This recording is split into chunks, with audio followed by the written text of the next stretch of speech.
And we are live. Ladies and gentlemen, welcome back to the Unfiltered Report. My name is Ryan. Happy Monday. We got a great day, great week in store. Shout out to all the stars of the Unfiltered Report who will be coming on throughout the week. We've got lots to get into. We are officially 1 month away from the World Cup to the day. Hard to believe. But until we even get there, we still got the finish of the club season. So lots to get into with both that, and then of course the World Cup, which the stars of the Unfiltered Report will be carrying that coverage all throughout the summer. So definitely looking forward to that. But in addition to that, on top of all of that, of course, there's still so much going on. You've got baseball chugging through, Major League Baseball chugging along.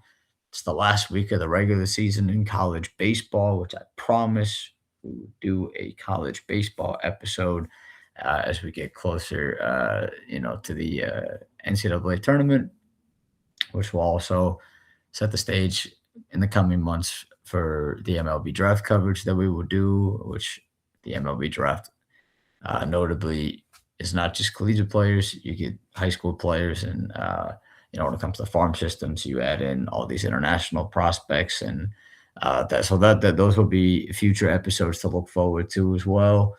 And then, of course, the Major League Baseball season chugging along, which the stars of the Unfiltered Report will continue to carry that coverage as well. And we've got the NBA playoffs, NHL playoffs, second round. We've already had a couple of sweeps in both. Look forward to getting everyone's thoughts on that with where we're at as we're getting closer and closer to the conference finals. And then all of that, probably the least important part, but there's even maybe noteworthy. I think we had the oxygen for all of it here at the Unfiltered Report. I'd like to believe we've got the NFL schedule release coming out on Thursday. I know it's just a schedule release, but still something noteworthy, and I think will be fascinating to talk about that, especially in due time. When football season kind of gets closer on the horizon. But we've got so much we want to get into. Here at the Unfiltered Report, we also like to give shout outs to sports that even I don't really know much about. I am only just aware pretty much right before starting this that there is a UC Irvine Hawaii men's volleyball championship going on at Poly Pavilion.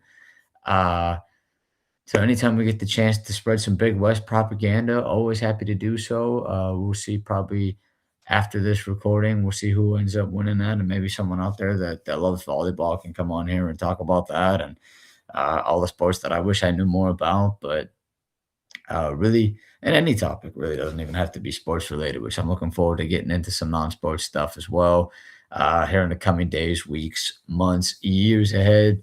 But for today, without any further ado, what we are going to get into, we talked about it actually most recently. So this is just building off of that. We previewed the NBA G League Combine. We recapped it in addition to recapping the NBA draft lottery. We've come on here recently, and we've kind of continue slowly but surely. You can't do it all in one time, and you got to start somewhere and continue to add things as we go along. And we had mentioned in our last recording that we were going to talk about the NBA draft combine, which we've highlighted ad nauseum. The differences that there's a G League combine and a draft combine. Before we get into the NBA Draft Combine preview, as promised, a couple of housekeeping notes. We came in here in the twilight hours, depending on how you want to look at it, either Monday or Sunday night. It was after midnight, so I know some people will say that's Monday. Some people will say it's Sunday night. Doesn't really matter. But we came on here and we mentioned that there were 5 players that got called up to the NBA Draft Combine to play in the NBA Draft Combine scrimmages. We mentioned those players the five of them: Aaron Kruma, we mentioned Jacob Kofi, Trey Kaufman-Renn, Bryce Hopkins, and then Rafael Castro. There was one additional player that ended up getting a call up that like it was not in that official announcement, and from when that episode dropped until now, it's been made to my attention that Noam Yakov has also been called up to the NBA Draft Combine to play in these aforementioned scrimmages as the sixth guy to get called up. We mentioned him, something that we didn't talk about with him specifically, that now is a perfect time to bring up before we preview the NBA Draft Combine. We've kind of touched on it a little bit in our most recent recordings, but there have been a lot of trends and shifts within college basketball and the NBA draft, and they both overlap and they pertain to each other in many ways. One of the things that I would like to kind of also throw in as a subtle caveat here, we've mentioned that we're going to do a MLB draft episode. We've talked about the NFL draft. Here we are talking about the NBA draft, continuing to set the stage for the draft a month out from now. The one draft that we have not mentioned is the NHL draft. That is something that I'm going to try my best to get that up to standard, and try to be able to talk about that. Not there at the moment, but perhaps that's something that I'm going to try to do my due diligence on and see what we can do there, so we can give the NHL draft some love. But I use that as a little bit of a distinguishing caveat because the NHL draft being the one that I know the least about, from my understanding, there are examples where you'll have players that get drafted either while they're in college or before they go to college, and they end up playing in college while they have there's a team in the NHL that has their draft rights, but they play in college, which is something that is unique to my understanding to the NHL. I mean, that doesn't happen in any of the other sports. Football, obviously, you don't see that. Baseball, baseball, the caveat is, you can come out after high school, or even sometimes JUCO and whatnot. But if you don't declare after high school, you have to be in college for X amount of years. So it's kind of in between basketball and the NFL, where obviously in the NFL you can't go straight out of high school to the NFL. You have to have at least 3 years in college. With the NBA draft, it used to be back, maybe 20 something years ago, you used to be able to get drafted out of high school. They got rid of that in the early part of my lifetime, early part of my childhood. But I was old enough to where there were players getting drafted out of high school when I first started getting into the sport. But that pathway has since closed. There have been a lot of changes in recent years that we've talked about with international prospects now starting, for example, to come over and play college basketball. You're having ever since COVID, there's been a lot of people out there that have complained about players staying in school longer, which is its own separate conversation. And I won't really talk much about that because that's not the point of this recording. Um, but it is something that is worth talking about. With the you've got some players, for example, that are in college long, which I don't really, honestly, maybe separate to the opinions that are out there. I honestly don't have a problem with it. I think we should never get mad at people for staying in school and continuing. If anything, I think the caveat I would make, or the thing I would bring up and see what people think about it is, I know a lot of people get mad about there being older college players and players that are there for more than just the 4 or 5 years, or even six, and you've got 7-year players in some instances, or my suggestion would actually just be at that point, instead of complaining about it, maybe something that, if you really want to be about, hey, these are college athletes and so on and so forth, you can open it up for, athletes that maybe want to get a master's, or maybe even a doctorate, so instead of making fun of all of these players that play college sports for what feels like forever. And we'll talk about that with the draft combine, where maybe even in some instances they're only there for 4 years, but it feels like they're there for a lot longer. and then there's some that their eligibility extends a lot longer, and some start their eligibility clock. We're having instances now with 22, 23, 24-year-old freshmen, which some people have a problem with. Um, but all of which is to say that this Nomiakov guy, we didn't mention it in the G League Combine preview, but now that he's been called up to the NBA Draft Combine, it's worth bringing up that, to my knowledge, and this is why I brought up the NHL draft thing earlier, that caveat, because this is a guy who has committed to play for the Utah Utes, not the Utah Jazz, the Utah Utes college basketball, University of Utah. Uh, their head coach made it a priority to go out and sign this guy, and there's an expectation that he will definitely or inevitably play for Utah this upcoming season. And so maybe there's an instance, we'll see how it plays out. Maybe he could be the first case, as far as I know, in the NBA of a guy who gets drafted and then with the intention of him signing in college and playing in college, kind of like that hockey thing that we mentioned earlier. I mean, there was the thing we mentioned with last year, Salio Niang got drafted, and maybe might play college basketball this upcoming season. But the difference being is that with this Nomiakov guy, there's already the expectation that he will be playing in college, whereas with Salio Niang, that wasn't necessarily on the radar until recently, with a lot of the changes that have happened, with the can of worms that have been opened in recent years, especially the past couple of seasons within college basketball.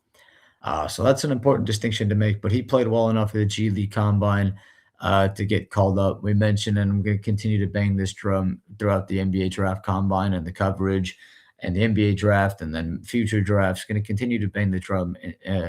Maybe we'll see if anything changes, but we'll continue to talk about it until it changes, or even if it never does.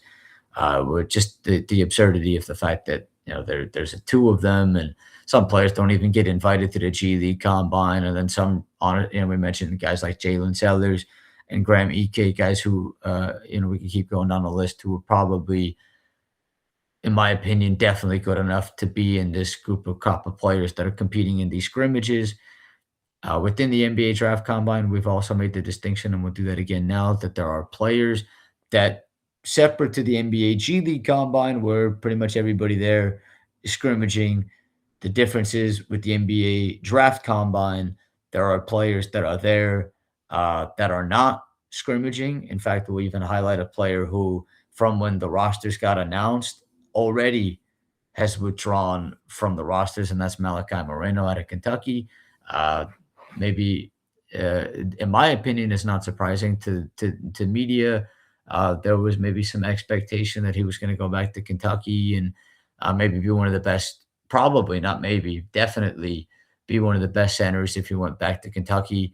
But it's no surprise, in my opinion, that a guy like that, as talented as he is, it's looking more and more likely that part of the reason why he withdrew from these scrimmages is that he'll probably stay in the draft. It doesn't even need to play in these scrimmages because there's a lot of buzz on him to be a first-round player. Where in the first round, who knows? But it's looking more and more likely that, and we'll do all the different caveats of this. That's today's word of the day, is caveat. But we'll go in and continue to add these little notes that we'll continue to make. But I think that's also something to bring up, where there have been instances of players who withdrew from the draft combine. We mentioned Juke Harris recently as a player who's going to go play for Tennessee next season, transferring from Wake Forest. Didn't even, he got invited to the NBA draft combine and has since withdrawn well before.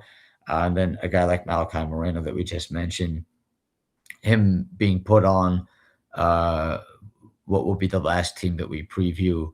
Not that there's any particular order, but just the way that we'll run through it, that'll be the one that we cover last.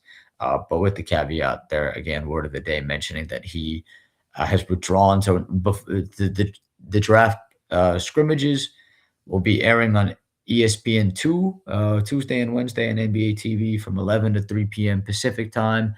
So if there's anybody out there who wants to either watch that live at any point or record it if they're able and DVR it and fast forward through the commercials or find clips on YouTube or follow along with the Unfiltered Report, please stay tuned to that because the distinction between our G League Combine coverage and the Draft Combine coverage, we previewed and recap the G League Combine, but what we'll do with the Draft Combine is we're previewing it today, but then after day one, we'll recap day one, and those scrimmages preview day two, and then we'll recap day two as well. So we'll add that extra little bit of uh, coverage in for the Draft Combine. So if there's anyone out there that wants to follow along and be a part of that, please, do that and reach out if you want to be a part of the coverage as well in the coming days, weeks, months, and years ahead. But without further ado, we are going to go in. I mentioned no particular order, but there is a particular order, but not in terms of teams that stand out the most to least. It's just the order of how we'll go through it and how it's been presented in the graphic that I have looked at prior to this recording. So we're going to start with Team Adams here at the at the NBA Draft Combine. And similar to what we did with the G League Combine, which is what I was trying to say. What we did with the G League Combine, we went through it in no particular order. I think you never know how it comes across, but I would like to believe that there are certain I like all these players in different ways, and we'll talk about all of them. But of course, there will be levels to it, and some we'll talk about more than others. And so I think it'll be evident as far as maybe the ones that stand out more than others. But the order of which is the part. Don't look at the order, but just maybe the things that we'll say about each of them, and we'll make all these. We'll go team by team. We'll talk about these players, and then we've mentioned that there are players that aren't in these scrimmages that are at the NBA Draft Combine, a lot of whom are firmly entrenched in the draft process. But because we mentioned the scouts and the executives, they determine who goes to the G League Combine and the Draft Combine. They provide a lot of there are a lot of players who they're told that, hey, you don't need to scrimmage. And they'll be the ones that will probably complain about it tomorrow and Wednesday, but they'll get interviewed while the scrimmages are going on, and they'll cut away from the scrimmages, which I don't understand why they can't just do the interviews and have that as the audio and play the scrimmages. And also something we didn't mention is that in past years, if you go back and watch, they'll have these guys in the building, but their backs will be turned to the scrimmages, and which doesn't make sense to me, and they'll be talking about it anyways. But without further ado, with Team Adams, the first player there are a couple of players that will go in some sort of order here. We'll talk about all of them, but the first one that we're gonna get into here is Ryan Conwell. This is a guy we keep mentioning a lot of the recent trends. 4 schools in 4 years. Starts off at South Florida, transfers to Indiana State 3 years ago. This is an Indiana State team coached by Josh Schertz, who is now at St. Louis. We kind of touched on St. Louis and Miami of Ohio. We'll talk about Miami of Ohio later. They've got a player we're going to talk about with the third team that we highlight. And actually, the second team we highlight. Well, I guess it doesn't really matter. But Ryan Conwell, he was a part of an Indiana State team that went to the NIT championship, played against Seton Hall. One of my favorite teams in recent memory, to be honest with you. That was a team that had Isaiah Swope, Robbie Avila, Ryan Conwell, Jason Kent, Julian Larry. Kent and Larry ended up going to Texas. Ryan Conwell goes to Xavier. And then Avila and Swope followed Josh Schertz to St. Louis. Avila just played in the Portsmouth Invitational Tournament most recently. Another one of those players who didn't even get a call-up, an invite to the G League Combine, but someone who's been one of my favorite players to watch in college basketball as well in recent memory. But yeah, Ryan Conwell is a guy who's been incredibly consistent for 3 years at 3 different schools, from Indiana State to Xavier to Louisville. This is a guy in 2023, 2024 at Indiana State, 16.6 points per game, 5.8 rebounds, 2.5 assists. This is also someone who shot 40% from three on 7.1 attempts, transfers to Xavier. Ironically, 2.9 attempts, 2.9 makes on 7.1 attempts in back to back years at Indiana State and Xavier. Shoots, and that's worth, and then goes to Louisville this past season, takes 9.6 threes a game, bumps that average up to 18.8 on 40% from the field, 34.5% from three. This is a guy who can really shoot it. He can score the basketball. There's 3 years worth of tape just at the collegiate level of him being incredibly consistent. And I can't wait to see what he does in a setting like this. I think this is a guy who is a lock to be an NBA player. Probably should be a lock to get drafted, but we're going to continue to talk about it as we continue to talk about our NBA draft coverage. We're not going out on a limb and saying this, where it's, in my opinion, I would say it's the best draft in my lifetime in 27 years, and maybe even in the history of all. It's incredibly deep, and we mentioned the G League Combine guys, and some of these guys aren't even here, and they're really good, and they deserve a lot of love in these scrimmage guys. And then we're gonna continue to add to it. And part of our adding coverage is we haven't even talked about the guys that aren't even going to be in any of these scrimmages. So where a lot of these players that we mentioned, where they'll get drafted, I think because of how talented and how deep this draft is, there are going to be a ton of steals, and I can't wait to see where they all end up, because there will be a lot of players who will get drafted later than the talent that they have. And there will be a lot of examples this year of players who get drafted in the second round, especially might even go undrafted. But there'll be a lot of players, and we'll talk about it in June when it happens. And Ryan Conwell will be at the top of that list for sure of the guys that we'll highlight. One of the guys that we'll highlight. Um, One of many that I'm excited to talk about. We mentioned there's no particular order. He's just the first one on the first team that we talk about, but someone that I've really liked, and he's got a great name as well. Uh, anybody named Ryan gets a bump up in the rankings. I'm just kidding, but yeah, Ryan Conwell was an incredible player, incredibly productive for 3 years, and he can really shoot it. And it's not just a catch and shoot sort of thing either. He can score the basketball. Can't wait to see what he does in this setting. The next guy we're going to highlight is Bubba Miller out of Cincinnati. Bubba Miller is a guy who didn't start his career at Cincinnati. Again, common trend. Uh, 4 year guy, 2 years at Florida State, third year at Florida Atlantic, and then most recently at Cincinnati. This is a guy who we kind of mentioned, we talked about with Rafael Castro at George Washington, and he ended up getting a call up. And we're going to set the stage with Bubba Miller for the NBA Draft Combine version of that, essentially, where, when you watch him, he just pops off the page.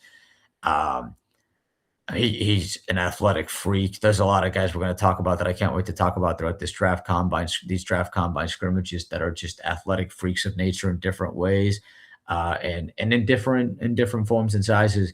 And Bubba Miller's the first one we're going to highlight, first of many.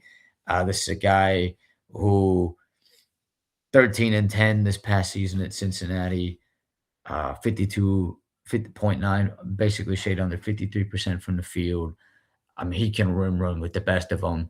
Anytime he's going to the rim, he's looking to dunk the ball. I don't think he really cares who's at the rim or who's in front of him, and he can put the ball on the deck to get to the rim as well.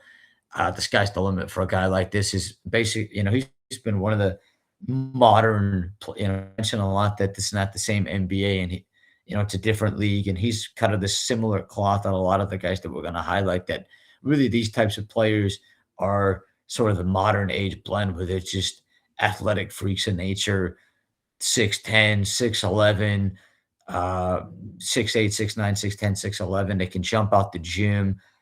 They're just, they've got a ton of two-way potential. And this is a guy, he plays with his hair on fire.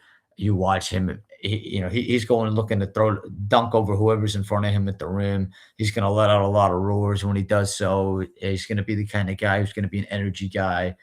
Uh, and that's a sincere compliment. It's going to be someone I can't wait to see where he ends up in the draft process and how he plays in these scrimmages. So he's the second player we're going to highlight. Uh, we're going to keep going down the list in no particular order. Braden Smith out of Purdue. This is a guy who finished second in the entire country in assists. It felt like he was at Purdue for many years. We mentioned his teammate who got called up from the G League Combine to the draft combine, Braden Smith. We talked about a lot of these guys, and we'll continue to talk about it. They're different levels of college point guards, and it's a compliment that you've got your scoring point guards, and we'll touch on some of those guys, and then you've got your Braden Smiths and the guys we'll continue to highlight in these different tiers. And he's a guy who I'll be fascinated to see what he can do. Terrace Reed Jr. is a guy who coming out of UConn. A lot of people might know him from what he did in the NCAA tournament this past season, but he showed a lot of flashes even the year before that at UConn. First 2 years at Michigan, second year at Michigan was pretty solid player as well. Um, but really, this is a guy who, I mean, he's a throwback big in many ways. He can score in the low post. He's a bruiser. Just a good basketball player, and definitely someone who, as the process plays out, can definitely find his way going up draft boards, as the old saying goes. Um, John Blackwell is a guy uh, at Wisconsin for 3 years. He's a guy who has also entered the transfer portal and has transferred to Duke. I think there's a pretty solid expectation that he'll end up at Duke this upcoming season. And we're going to talk about his teammate Nick Boyd a little bit later in this draft combine coverage. But one of the things John Blackwell mentioned about the reason why he committed to Duke is that Duke is a team this upcoming season that's going to have a lot of guys um, who are quote unquote point guard prospects and can all handle the ball and run an offense. And John Blackwell wants to put himself in that same conversation with those players at Duke as someone who can showcase his on the ball ability. And I think, he's a guy. We'll see if he ends up staying in the draft or if he goes to Duke. But regardless of which, definitely on NBA radars, had a really good year at Wisconsin this past season.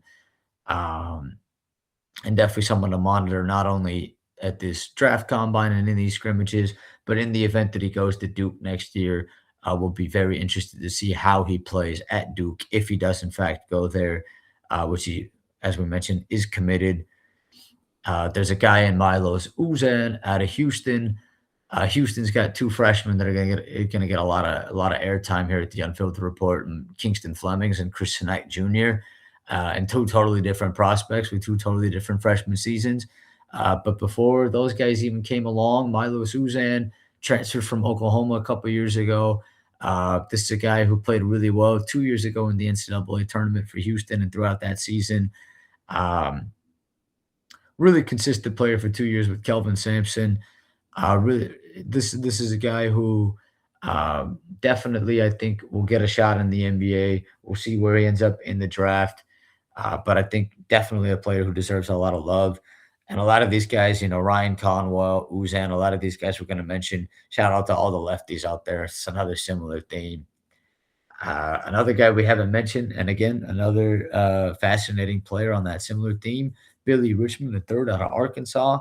When we do our college basketball deep dive, we're going to go back in the college basketball coaching carousel from a couple of years ago, and we'll point out that coaching weave where Eric Musselman. So SMU decides to hire Andy Enfield from USC. USC hires Eric Musselman from Arkansas. Arkansas goes out and hires John Calipari from Kentucky. Mark Pope goes from BYU to Kentucky. And then Kevin Young goes from the Phoenix Suns as an assistant to BYU. Big reason why AJ DeBonsa goes and plays for BYU is because of Kevin Young. So it's kind of fun to play these little butterfly effect. I always like to call them the criminal maps, the pins, or not even the criminal map, but like where you're trying to figure out in what order you want to talk about stuff, and you have all the different arrows that go through it. That's more of those. I love those sort of the way that those kind of intertwinings work, and that's a perfect example there. But Billy Richmond III is a guy, really really interesting player. He's got a really unique game to him. I think he's the kind of guy who you might look at his statistical averages in college, and I think he's the kind of guy who can far surpass that. And that'll be another trend and theme that we'll talk about. But this is also a guy, again, similar trend as a left-handed player, but he's got a really unique game to him as a wing that I would definitely keep an eye on a guy like that. He's got a really unique game, and I want to see what he can do in a setting like this. Felix Akpar is a guy coming out of Tennessee, also played at Ohio State, just a big body. We mentioned some of those guys at the G League Combine. He's of a similar, of the guys that we mentioned in that context, where the statistical averages won't jump off the page, but it's just a big physical presence. We mentioned guys like Keba Keita, Ernest Ude Jr. He's of a similar cloth. And then we mentioned these guys getting called up from the G League Combine, Aaron Kruma and Bryce Hopkins, and those guys round out the first team that we're talking about in Team Adams. Now we're going to move on to Team Carpenter here, which would be the second team we highlight. First player that I'd like to highlight on this team is Dalen Swain out of Texas. This is a guy who transferred from Xavier to Texas, followed his head coach from Xavier to Texas. If you want to know anything about Dalen Swain and you don't have the time to do any deep dives, just watch the tape against Mississippi State. They lost that game, but that'll tell you everything you need to know about Dalen Swain. In my opinion, he's a first-round player. And we'll see where, but I think this is a guy who, when it's all said and done, we'll look back and we'll say, holy smokes, how did that guy go where he went in the draft? He's just a really fun player. He can really, put the ball in the deck. He can get to the rim. He's a big physical guard wing combo player, kind of in that modern era positionless basketball sense. Incredibly productive this past season at Texas. This is a guy who averaged over 17 points a game, along with 7.5 rebounds, 3.6 assists on 54% from the field. I think he's got an ability to shoot the three ball probably more and better than he did at Texas. And so that's not even including that, but I just love watching him play. He's a big physical player. He can really rebound the ball. He can put the ball on the deck. He can score it. He can get to the foul line. Um, and again, I think, people might say, I think he's going to be a really good three-level player, a really productive player, 6'8", 220. I think he's a slam dunk in my opinion. And he's one of the players I really was excited to talk about. And that's why I mentioned it doesn't matter what order we get into, we'll get into it. That's one of those, he gets the Unfiltered Report seal of approval. I can't wait to see what he does in these combine scrimmages. I think he's really going to show out for himself. And really, I think even before this process, I say he's a first round player, and I think he's only going to solidify that these next 2 days with these scrimmages. We mentioned we were going to talk about Miami of Ohio. Travis Steele's a guy who was at Xavier at one point. Xavier's had a lot of good coaches over the years. Peter Suter's a guy coming out of Miami of Ohio. He played really well at the Portsmouth Invitational Tournament. Had a really good year from Miami of Ohio. Miami of Ohio, similar to St. Louis, we talked about it. These are teams where, they had incredibly balanced scoring rosters, and a guy like Peter Suter is a great example of someone who probably could have had a higher statistical output than what he had. And if you watch Miami of Ohio, the big reason why they went undefeated throughout the entire regular season was because of Peter Suter. He can really play. And I'm excited.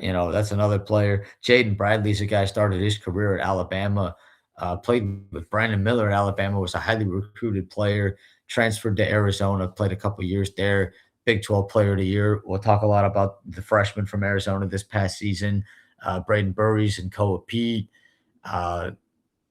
in due time, and we'll continue to add to that. And then there's a couple guys on that team that are still going to be in college that are going to be worth talking about in a couple of years.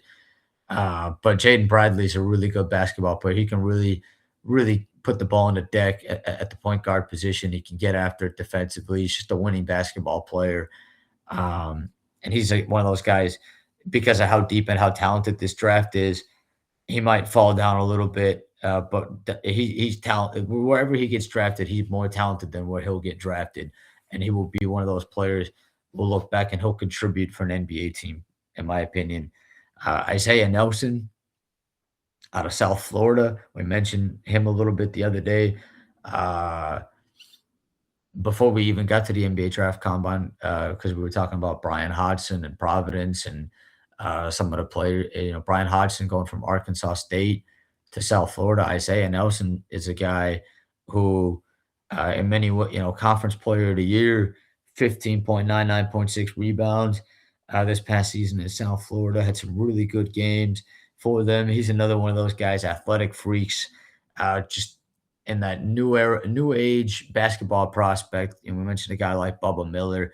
He's another one kind of cut from a similar cloth, just a really good basketball player. Uh, he's a guy who I think can really showcase himself in these next 2 days as well and really put himself.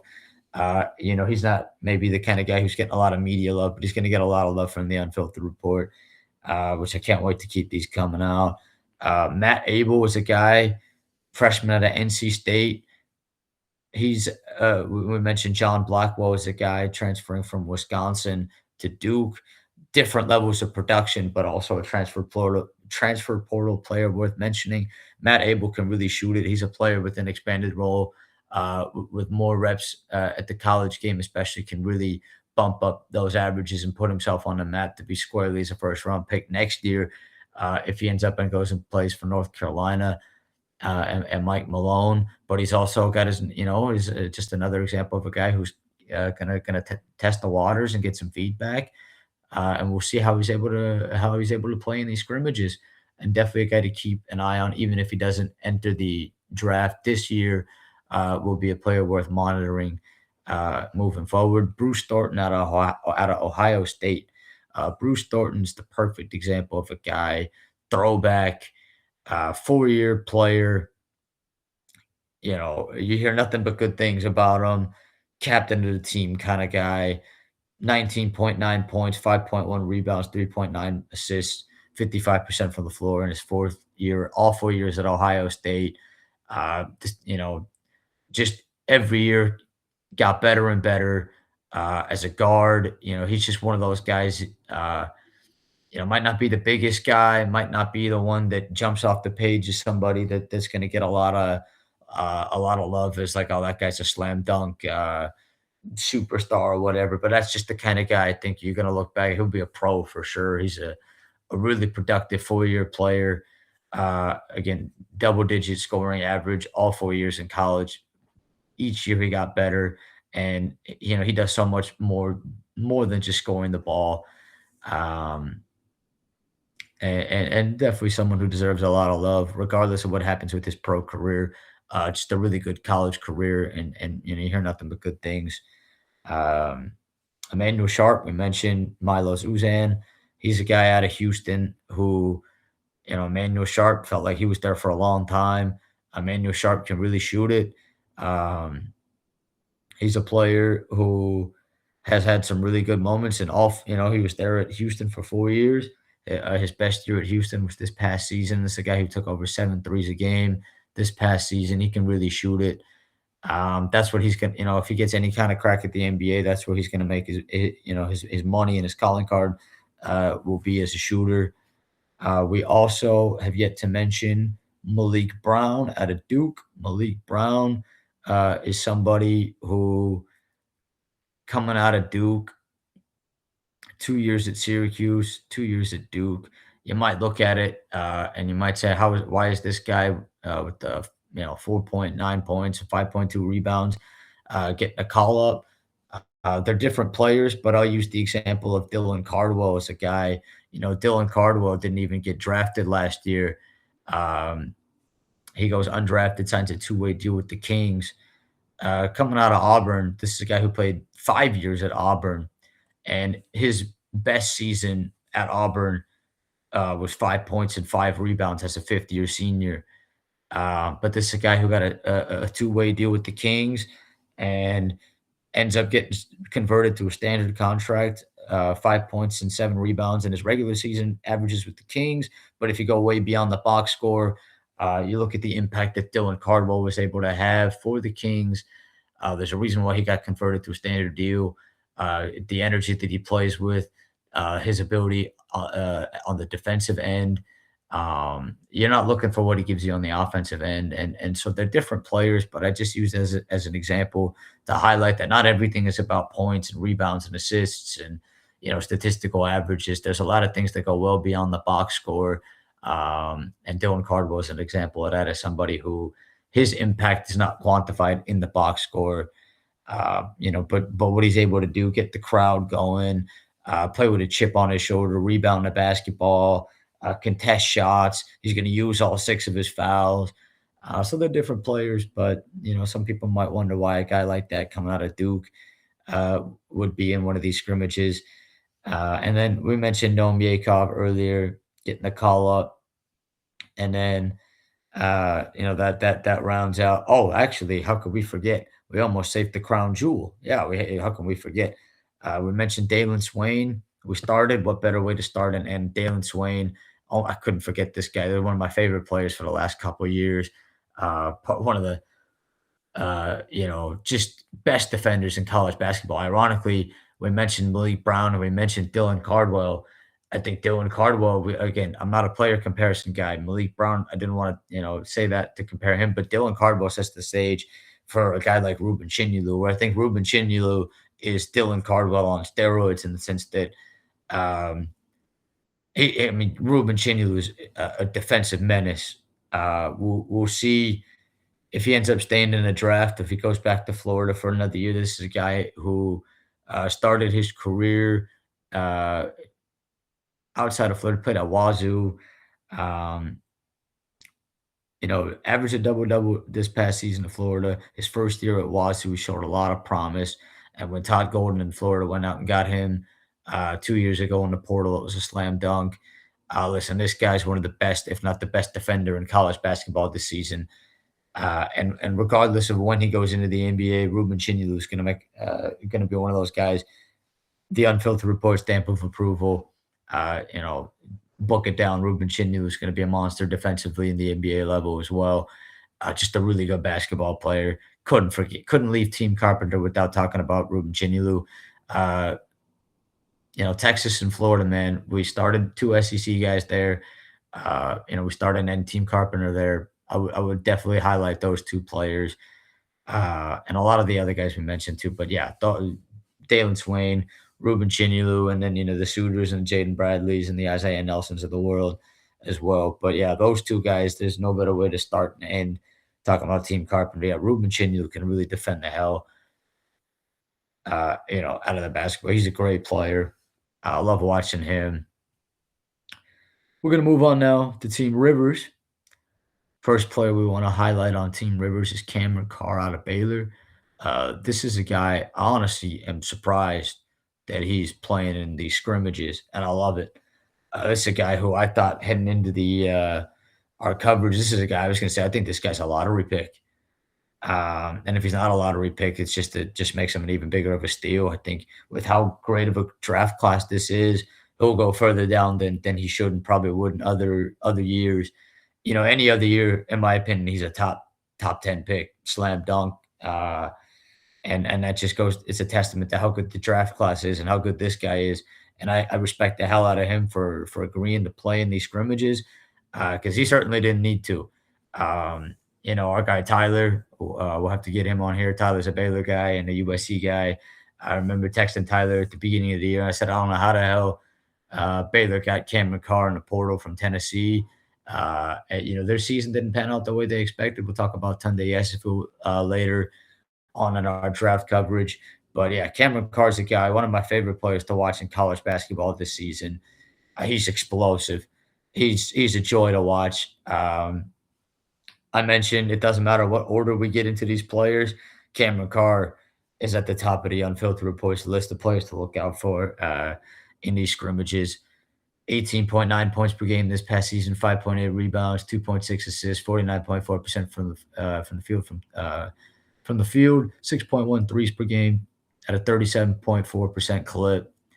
But well beyond the box scores and the numbers, this guy jumps off the page. He can score at all three levels. He's got shooting range. He can put the ball on the deck. He had one of the best dunks of the season against Tarleton State. You go and watch that dunk. That'll make you go, oh, man. and you'll make that exact same noise or something similar. This guy's a joy to watch. One of my favorite players, like I mentioned, to watch um, this past season. And just to keep continuing to highlight how great of a draft this is, they're great players, freshmen, sophomores, juniors, seniors, 5 year, six. I mean, all of these guys are incredible. And Cameron Carr's going to be at the top of the list of the coverage that we're going to have. I mean, this guy's just a treat to watch. Um, I really can't wait to see what he does in these scrimmages. Continuing to go down the list, it's similar trends of these athletic freaks that we're highlighting. We're mentioning similar trends. We talked about a guy like Bubba Miller, a guy like Isaiah Nelson. Now we're going to give some love to Trayvon Brazil out of Arkansas and Dylan Mitchell out of St. John's. These guys are two of the best athletes in the draft, regardless of class. These are two guys who, just because they're seniors and they've been in college for a long time, they've been on my radar ever since they put on a collegiate jersey. Trayvon Brazil out of Arkansas. This is a guy who played 5 years in college. Started his career out at Mizzou, 4 years at Arkansas. He got hurt a couple years ago at Arkansas, and it was really unfortunate because that was the year. I mean, he's popped off the page ever since he was at Mizzou, and the year he got hurt, and he had three, solid seasons. His 5th year at Arkansas, I think he regained the mojo that he had his first 2 years in college. I think that's kind of a perfect example of a guy where don't look at the fact that he's a 5 year player and he's a little bit older of a prospect, quote unquote, at 23. This is an athletic freak. Um, he can do things that I think he's the perfect example of a player I think could even surpass his statistical collegiate outputs. We mentioned his teammate Billy Richmond out of Arkansas. I mean, we haven't even gotten to Darius Acuff Jr., and we'll get to all of these guys in due time. But Trayvon Brazil is a joy to watch. He's a really unique player. 13.7 rebounds, over 50% from the field this past season at Arkansas. Really unique player. And then Dylan Mitchell, and again, another player that I've had my eye on for many years. Started his career at Texas, transfers to St. John's. He also had a year at Cincinnati. So 2 years at Texas, goes from Texas to Cincinnati, from Cincinnati to St. John's. Uh, Again, similar mold of player where we're talking, and again, another lefty. This is a guy who, you're going to love what you get out of Dylan Mitchell with the eye test. This guy can do a lot of the little things, a lot of the dirty work, and 8.7 rebounds is nothing to slouch at either. 3 assists, but it's an athletic freak. He can defend. Uh, you know, just a really good basketball player. And the fact that Team Rivers here's got both of those guys, I think, and then going down the list here as well. You want to talk about defense? How about Ogana Onyenso out of Virginia? All you got to do, we mentioned Dalen Swain and the Texas tape. All you got to do with Ogana Onyenso is put on the Duke tape from this past season in the conference tournament that they played against Duke. Really a really good defensive player. It's going to be a rim protecting presence at the next level. Jeremy Fears Jr. out of Michigan State. We mentioned Braden Smith earlier, second in the country in assists. Jeremy Fears Jr., brother of Jeremiah Fears, who we'll talk about in due time when we do our Pelicans. We do our NBA, continue to do our deep dives in the NBA. We'll talk about Jeremiah Fears. But Jeremy Fears, his older brother, Jeremy Fears, first in the country in assists. This guy is a menace. He's of that antagonist role. He had a couple of Grayson Allen at Duke sort of moments this past season. Draymond Green, Dylan Brooks. Those sort of players, the irritants and players that you hate to have to play against, but love to have them on your team. Even guys in different contexts that are gritty players. Again, two things can be true at once. The guys like T.J. McConnell, this Jeremy Fears Jr. is one of those guys. Just a nuisance, a menace. Hate to play against him. He's gonna annoy you. He's gonna he's going to piss you off. Completely different player than his brother, by the way, which I think is fascinating. Jeremiah Fears and Jeremy Fears Jr., they're brothers, but they're two totally different players. Jeremy Fears Jr. is an example of a guy where he'll be playing in these draft combine scrimmages. Um, Probably, I'd say there's out of everybody in these scrimmages that has the ability to go back to school, I would go so far as to say I'd be pretty confident that he'll go back to Michigan State, even if he plays well in these scrimmages. Which I think there's a good chance that he will. I think there's a good chance that he'll go back. He'll be on an NBA roster at some point, whenever it is. He's not going to get picked in the top 10 like his brother did. When it comes down to it, he might not even get taken in the first round. Who knows? We'll see where he gets drafted if and when the time comes. But look, he'll be in the NBA. He'll be an NBA player. He's a nuisance to play against. Again, we mentioned all these different sorts of college point guards that we love to highlight. Uh, we'll talk. We'll continue to add names, and we'll put a bow on it later. Uh, and Jeremy Fears is of a similar mold. And then on the flip on that similar trend of college point guards that are completely different, and they're all fun sample sizes to look at. Jacoby Gillespie coming out of Tennessee. This is a guy in Jacoby Gillespie, another similar theme. Not only as a smaller guard, but as someone multiple stops along the collegiate journey. This past season's at Tennessee, but before that, 2 years at Belmont. His second year at Belmont was really, really good. 17 points per game that season, along with 3 rebounds and 4 assists. Transfers to Maryland. 2 years ago, plays at Maryland, and then transfer from Maryland to Tennessee. Had his best season as a collegiate uh, player in his fourth and final season in college at Tennessee. Pound for pound, we're going to talk about pound for pound guys with the last team we talk about on a similar conversation. But Jacoby Gillespie out of Tennessee, this is a guy who's not going to be the biggest player. He's not going to measure as the biggest player by any stretch at the combine, but pound for pound is just a really good basketball player. Really excited to see what he can do. We mentioned a guy like Boopy Miller at the G League Combine. Jacoby Gillespie is of a similar mold and model where he can really score the basketball. He can really play. Again, not the biggest guy, but just a really good basketball player. And then Tyler Nickel out of Vanderbilt. I mentioned Jacoby Gillespie, and we're going to talk about pound for pound. Tyler Nickel's got a teammate that we're going to talk about in just a second here. We mentioned Cameron Carr. Tyler, we're gonna get into that. There's two Tylers out of Vanderbilt, but before we can get to the second Tyler, we got to talk about the first Tyler.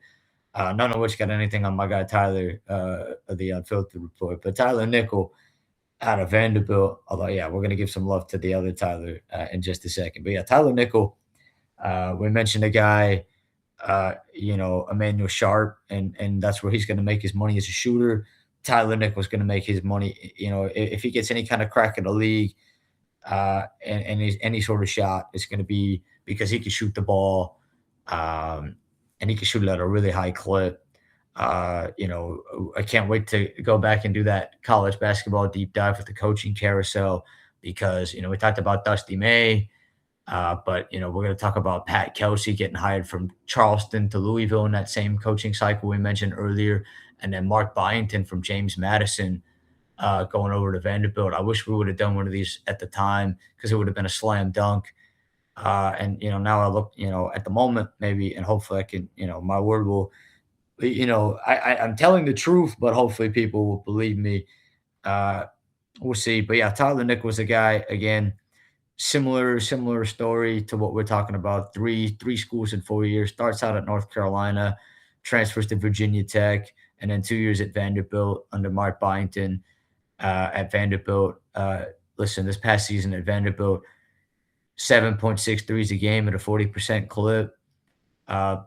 13 and a half points per game on the season.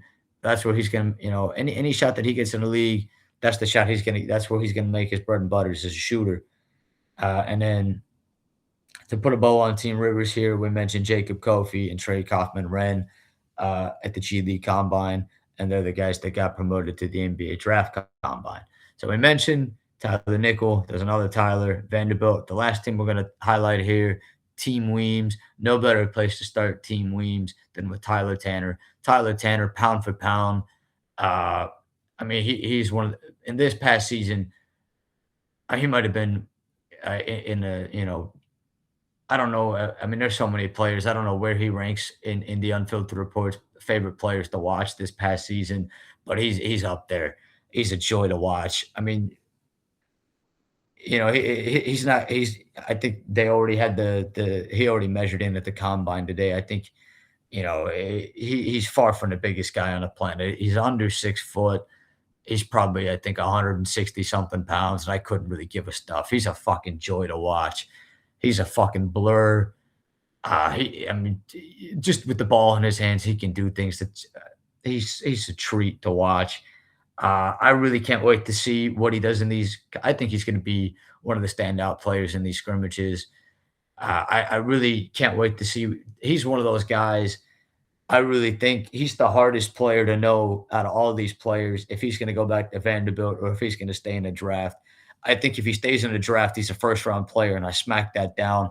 We're going to continue to talk about it, but the point guard class is absolutely absurd. I mean, this draft class is super deep, and it's got all these. We've got the athletic freaks of these just high jumping athletes. We're going to highlight another one in just a second on Team Weems. We've been running down the list with the Bubba Millers and the Dylan Mitchells and the Trayvon Brazils, and there's another one. And, we've got these type of guys, and then we've got the point guards, and we've got these bucket getters, and we've got the shooters. We've got the throwback big guys. We've got rim protecting big men. We've got everything.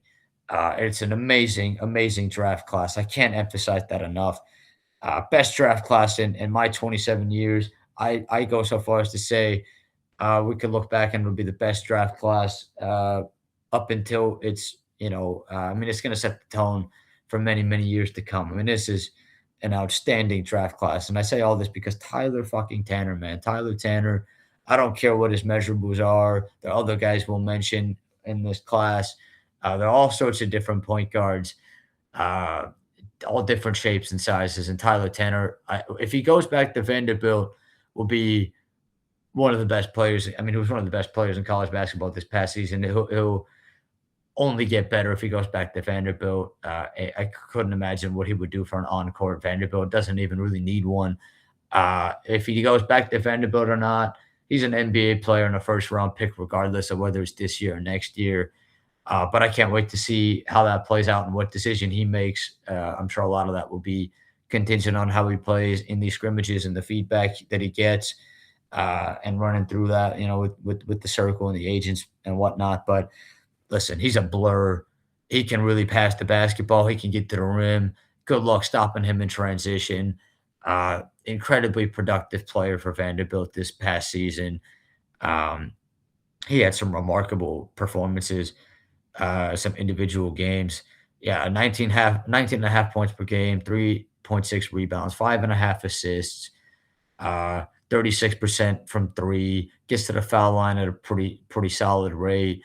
He's, for 2.4 steals, I know steals aren't everything, but for a guy who's under 6 foot, probably going to be about 5'10", under 170 pounds, I really couldn't give a fuck. What the Unfiltered Report always likes to talk about is I don't care about, some, measurables are always good and whatnot, but, you got to get the whole picture, and each prospect is his own different story. And Tyler Tanner is a spectacular basketball player, and I can't wait to see what he does tomorrow and Wednesday. And I already know we're going to come back and say, yeah, Tyler Tanner put on a fucking show.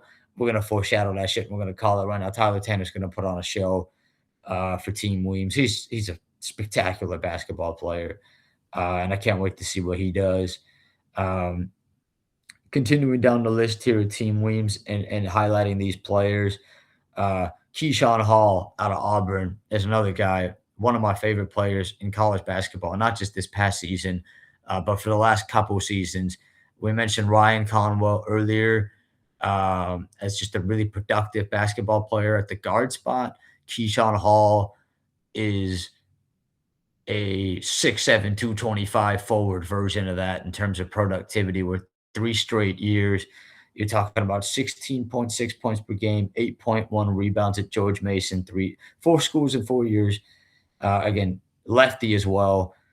So these similar themes we're talking about. So this is a guy 35.5% from three, 2 years at George Mason and UCF, and then 37.9% at Auburn this past season. So he starts off at UNLV. So we mentioned Ryan Conwell. Literally, these guys have had almost identical uh, career trajectories, just completely different players in terms of how they do it, but productivity wise.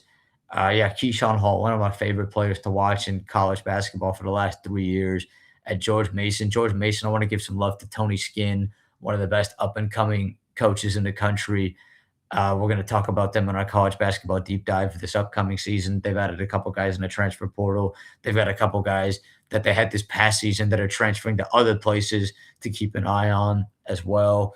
Um, and then UCF's a team we mentioned, and they deserve a lot of love. He transfers to UCF 2 years ago, 18 points, 18.8 points, 7.1 rebounds.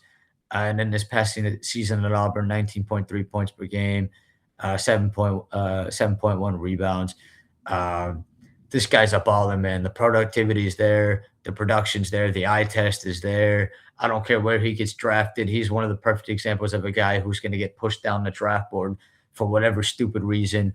And you're going to look at it and we're going to say it at the time. We're going to continue doing by Keyshawn Hall was a steal.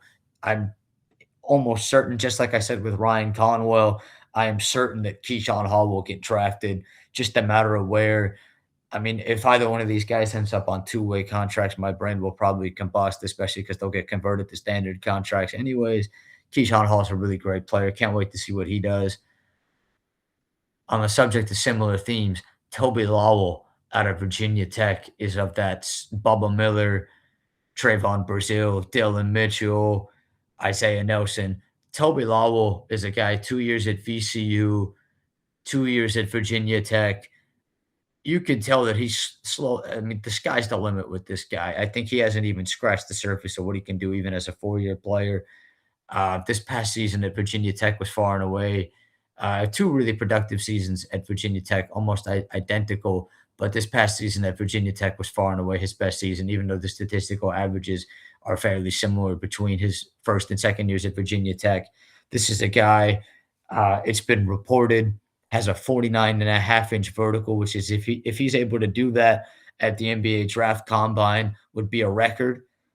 Keon Johnson's a guy a couple years ago coming out of Tennessee who currently holds that record. He had a 48-inch vertical. Toby Lowell, it's been reported, has a 49.5-inch vertical. We'll see if he's able to do that. Perhaps even, I mean, it would be remarkable if he could hit the 50 mark.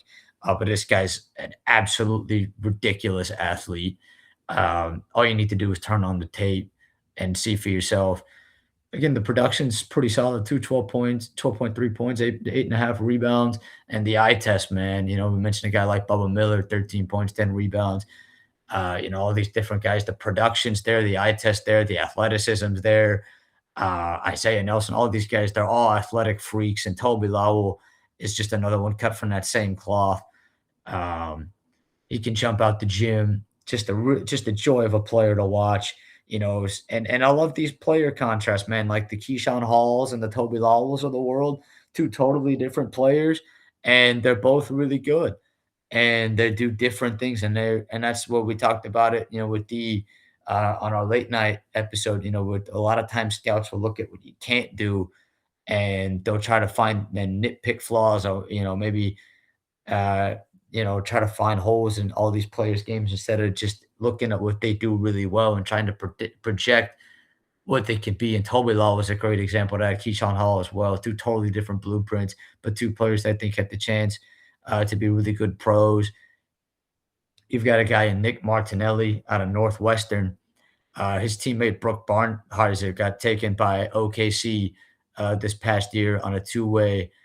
Nick Martinelli has been the best player at Northwestern the past couple seasons. They're totally different players, obviously, and they do different things. But and Brooks Barnhizer was pretty solid at Northwestern his last year, especially. Nick Martinelli's a 4 year guy, all 4 years at Northwestern. Uh, Last 2 years at Northwestern, incredibly productive, 20 and a half points per game, 6.2 rebounds. at a really, really efficient clip. His third year there this past season, sixth in the country in scoring, 23 points per game, 6.2 rebounds. Uh, it's not going to be someone that's going to jump off the page athletically. He's not Toby Lowell and Trayvon Brazile and all these guys. But, we mentioned Keyshawn Hall as a lefty who can really produce, and Nick Martinelli is another really productive lefty out of Northwestern who really can't wait to see what he can do in a setting like that. Just a player who, again, maybe not the biggest, fastest, strongest guy in the world, but incredibly productive. Nick Boyd, we mentioned his teammate John Blackwell. Nick Boyd's a guy. A couple recordings ago, we talked about the Dusty May FAU team that went all the way to the Final Four and lost on a buzzer beater to San Diego State in the Final Four. That sent San Diego State to the championship game where they lost to UConn. Nick Boyd's a guy who, ironically, Nick Boyd ended up playing the season at San Diego State. Uh, is an older prospect. I want to say he's 25. Uh, Played 5 years in college. Really liked him at FAU those 3 years that he was there. This past season at Wisconsin as a fifth-year guy had his far and away best season as a collegiate player. 20.7 points per game, 3.8 rebounds, 4.3 assists. Uh, he's a guy. It's good to see him get a shot, regardless of what happens with his pro prospects. It was a really good, productive college player. We mentioned John Blackwell. Part of the reason why John Blackwell transferred to Duke is he wants more on the ball responsibilities. And a big reason why maybe he didn't is because Nick Boyd and his presence at the point guard position this past season for Wisconsin. Um, Otega always a guy out of Kentucky, had a really good year 2 years ago at Kentucky. Didn't start his career there. 4-year player, 2 years at Oklahoma, transfers to Kentucky. He had his best season this past year at Kentucky, but 2 years ago was really good. That was when I really, he was solid at Oklahoma, but his third year at Kentucky, I thought he could have been one of those players we're mentioning now for this year. Certain players that maybe they might not go into the draft this year, but keep an eye on them. Otega Owe was a guy last year who put his name in the draft process, ended up going back to Kentucky. And here we are a year later, and he's right back in the fold. And so that's an important distinction and caveat to make there to kind of go back to previous seasons. But yeah, Otega Owe 2 years ago at Kentucky, 16 points, 4 rebounds, really, really efficient scoring the ball. This past season, bumped that average up to 18.6 points per game, pretty much identical in the rebounding department, added an assist more. Uh, is a solid defensive player as well, just a really good basketball player. One of those guys who, you know, he's going to be a productive player. He might never be, these combine coverage guys are going to drive me nuts tomorrow and Wednesday. I already know it. And, they'll talk about a guy like Otega Owe and they'll say, oh, he'll have to find ways to impact where he's not an 18 point per game, 16 point per game guy. And that's the stupidest fucking thing I've ever heard in my life. He's a good basketball player, man. We mentioned that this was the team that Malachi Moreno withdrew from, teammate from Kentucky. Kylan Boswell is a great way to go back to these college point guard distinctions that we're making over past and present and future examples. We mentioned Taman Lipsey at the G League Combine.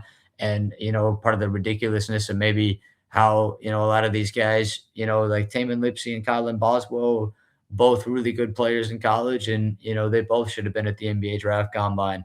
And that's not saying anything negative about Kylan Boswell. That's just trying to, talk about the ridiculousness of that. But yeah, Kylan Boswell is a guy. I felt like he was in college for 15 years, but in reality, it was only for 2 years at Arizona, past 2 seasons at Illinois.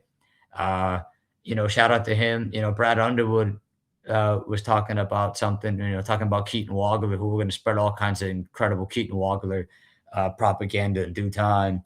But Kylan Boswell was a guy who, Brad Underwood at Illinois was saying, yeah, Kylan Boswell was coming up to me, in the offseason and whatnot. And like, hey, this Keaton Wagler guy,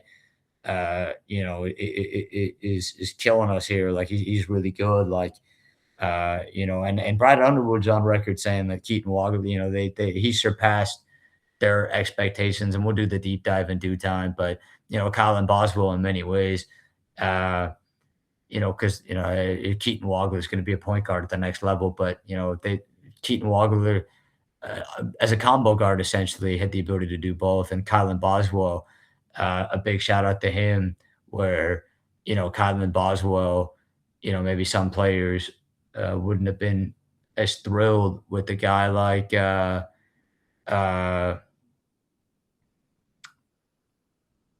you know, with a guy like Kylan Boswell, maybe some guys wouldn't have been, hey, I'm the point guard sort of deal. But Kylan Boswell was a leader and knew what was best for the team, knew that they needed to put Keaton Wagler in a position, along with what Brad Underwood and the coaching staff were able to unlock. So a lot of credit goes to a guy like Kylan Boswell for that. That goes way beyond the box score and the statistical aspect of it. Again, not going to be the biggest guy in any means. Just he'll do all the he'll set up the offense. He'll be in the right places. He'll do a lot of the dirty work as a tinier point guard. Much similar, again, all these different point guards were mentioned in the different caveats, and even with the tinier point guards, like there's a huge difference between Tyler Tanner and Kylan Boswell, and they're both on the same team. So it'll be fun to see the stylistic contrast there and how they play. Um, Another player that we have yet to mention, Floyd Badunga out of Kansas. We mentioned his coach, Pat Kelsey, at Louisville. We mentioned Ryan Conwell this past season at Louisville.